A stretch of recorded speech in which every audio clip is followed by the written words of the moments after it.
আজকে তোমাদের সঙ্গে শেয়ার করব খুবই সহজ এবং ঘরোয়া পদ্ধতিতে ফুলকপি আলুর একটা রেসিপি। প্রথমেই একটা মশলা বানিয়ে নেব। 1 চামচ পরিমাণ গোটা ধনে, হাফ চামচ পরিমাণ জিরে, আর হাফ চামচ পরিমাণ পাঁচফোড়ন, আর কয়েকটা শুকনো লঙ্কা, একটা তেজপাতা, আর কয়েকটা গোলমরিচ।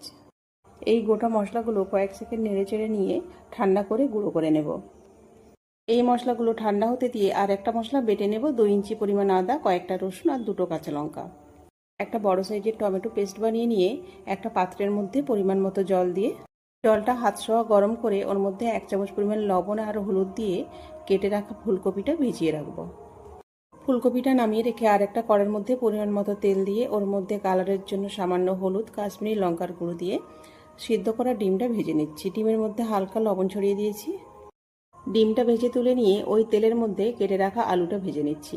আলুটা মিডিয়াম সাইজের 2 টুকরো করে নিয়েছি। মিডিয়াম হিটে 2 মিনিট ভেজে নিয়েছি।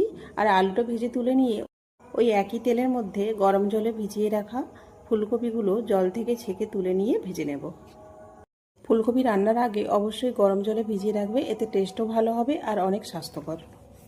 2 থেকে আড়াই মিনিট ফুলকপিটা ভেজে তুলে নিয়ে ওই কড়ার মধ্যে আরও সামান্য তেল অ্যাড করে একটা বড় সাইজের পেঁয়াজ কুচি করে দিলাম।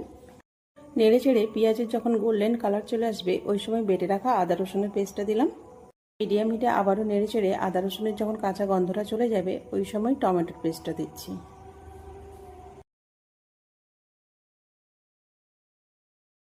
কিছুক্ষণ নেড়ে চেড়ে নেওয়ার পর আদা রসুন আর টমেটোর যে জল ছিল সেই জলটা একদম শুকিয়ে যাবে এবং তেল রিলিজ করবে। ওই সময় পরিমাণ মতো হলুদ গুঁড়ো আর ওই আগে থেকে ভেজে রাখা মশলাটা অ্যাড করলাম।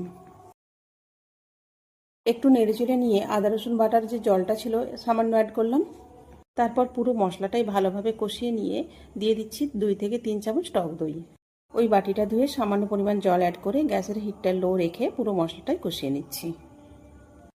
মশলাটা কষানো হয়ে গেলে ভেজে রাখা আলু আর ফুলকপিটা অ্যাড করলাম। কিছুক্ষণ নেড়ে চেড়ে নেব।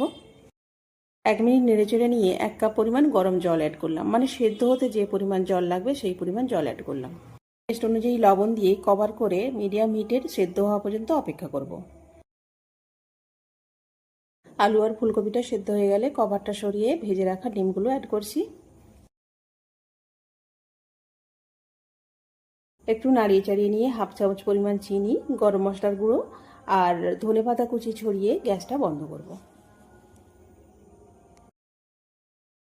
এই ফুলকপি রেসিপিটা খুব বেশি মশলাদার নয়, কিন্তু ভীষণ ভালো লাগে খেতে।